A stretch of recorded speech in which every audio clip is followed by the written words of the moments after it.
দেখো প্রকৃতি তো তার ফুল ফল দিয়ে সেজে উঠেছে শীতের আমেজটাকে উপভোগ করার জন্য।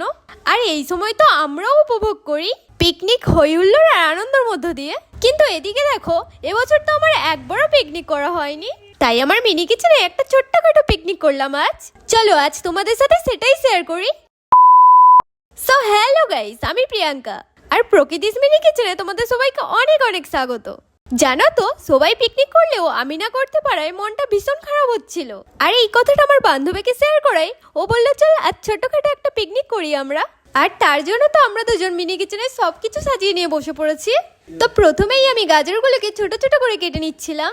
হঠাৎ করে প্ল্যানিং হয় কি বানাবো ঠিক বুঝতে পারছিলাম না, তাই বাড়িতে যা কিছু ছিল তাই দিয়ে কিছু একটা বানানোর চেষ্টা করছিলাম।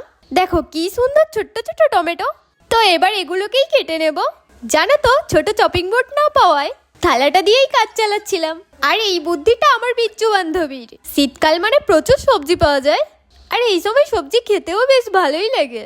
এদিকে দেখো আমার বান্ধবী অনেক খুঁজে একটা ছোট্ট বেগুন বার করেছে, তো সেটাকেই ছোট্ট ছোট করে কেটে নিচ্ছিলাম। আর এই তো সবগুলি কাটা হয়ে গেছে। এবার তুলে নিলাম একটা পাত্রে। এবার তো এর মধ্যে দিয়ে দিলাম পরিমাণ মতো লবণ আর সামান্য পরিমাণে হলুদ। এবার তো এটাকে লবণ আর হলুদ দিয়ে খুব ভালোভাবে মিশিয়ে নেব। তারপর তো রেখে দেবো একটা সাইডে। তারপর তো এখানে আমি চাল আর ডাল দুটোই নিয়ে নিয়েছি। এবার তো এটাকে খুব ভালোভাবে ধুয়ে নেব। তারপর তো অন করে নেব আমার মিনি গ্যাসটা। এবার এর মধ্যে বসিয়ে দিয়েছি আমার কিউট কড়াইটা। আর কড়াইটা একটু গরম হলে এর মধ্যে দিয়ে দেবো পরিমাণ মতো তেল। এবার তো সব সবজিগুলোকে ভেজে নেওয়ার পালা। তো প্রথমেই দিয়ে দিলাম ফুলকপিটা। আর জানো তো, তেলটা ভীষণ গরম হয়ে যাওয়ায় আগুনটা তো হঠাৎ করে উড়ে আসে। আর এটা দেখে তো আমি একটু ভয়ই পাচ্ছিলাম। তো যাই হোক, এবার তো লবণ ও হলুদ দিয়ে ভালোভাবে মিশিয়ে নিলাম। দেখতে দেখতে এটা অনেকটা ভাজা হয়ে গেছে। এবার তো এটাকে আমি তুলে নেব। এবার তো দিয়ে দিলাম কুচি করা গাজর।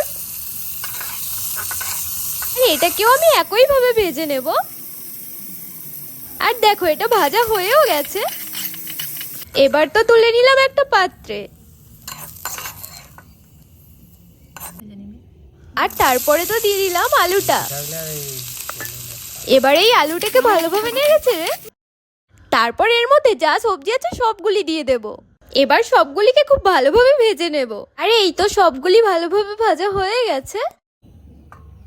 তো খিচুড়ির জন্য তো সব সবজি ভাজা কমপ্লিট হয়ে গেছে। আর তো বেগুনটাকে ভাজার পালা। তার জন্য কড়াই অল্প তেল দিয়ে এবার এর মধ্যে অল্প অল্প করে বেগুনগুলোকে ছেড়ে দেব। আর এটাকে তো একটু টাইম নিয়েই ভাজতে হবে, তার জন্য আমি আস্তে আস্তে ভেজে নিচ্ছিলাম। আর দেখো এটা কত সুন্দরভাবে ভাজা হয়ে গেছে। এবার তো এটাকে তুলে নিলাম। ব্যাস, বেগুন ভাজা তো কমপ্লিট।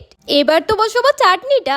তার জন্য কড়াইতে সামান্য তেল দিয়ে একটা শুকনো লঙ্কা কেটে ফোড়নে দিয়ে দিলাম। আর এবার তো দিয়ে দেবো টমেটোগুলোকে। তারপর ভালোভাবে নেড়েছে এর মধ্যে দিয়ে দিলাম সামান্য লবণ আর দেবো সামান্য হলুদ। আর ভালোভাবে মিশিয়ে নেব। দেখো টমেটোটা তো অনেকটা মেল্ট হয়ে গেছে। এবার দিয়ে দেবো পরিমাণ মতো চিনি। আর চিনিটা দেওয়ার পরে এই কালারটা খুব সুন্দর আসে। এবার খুব ভালোভাবে নেড়ে চেড়ে মিশিয়ে নেব। আর দেখো এটা সুন্দর মতো হয়ে গেছে। এবার তো এটাকে নামিয়ে নেব কিউট বাটিটার মধ্যে। এবার বসিয়ে দিলাম আমার মাটির হাঁড়িটা। আর তার মধ্যে দিয়ে দেবো পরিমাণ মতো জল। আর এই জলে দিয়ে দিলাম সামান্য লবণ।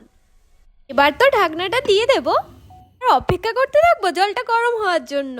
আর ততক্ষণ আমরা একটু ঢং করছিলাম। তো দেখো আমরা সব কিছু নিয়ে বসে পড়েছি।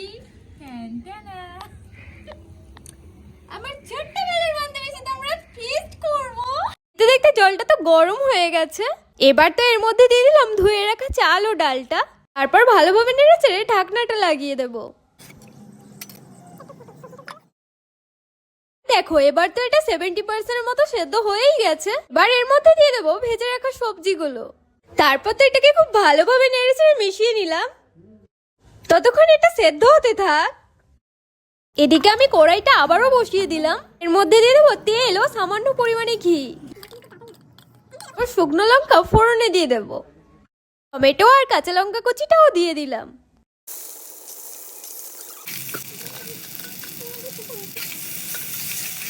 ভালোভাবে নেড়ে চেড়ে আদা বাটাটাও দিয়ে দিলাম। এবার তো খুব ভালোভাবে কষিয়ে নেব।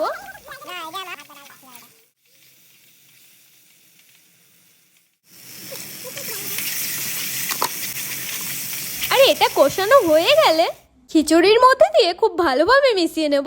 আর দেখো আমাদের রান্না কমপ্লিট হওয়ার আগেই সবজি মামার টাটা বাই বাই করে দিয়েছে। আর এখানে আমার বান্ধবীকে দেখো খাওয়ার জন্য অপেক্ষা করছি।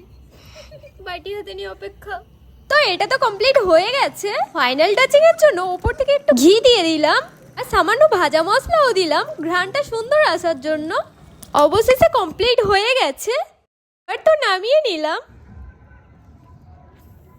আর ঘ্রাণটা তো খুব সুন্দর এসেছে। ব্যাস তৈরি হয়ে গেছে আমাদের খিচুড়ি, বেগুন ভাজা আর চাটনি।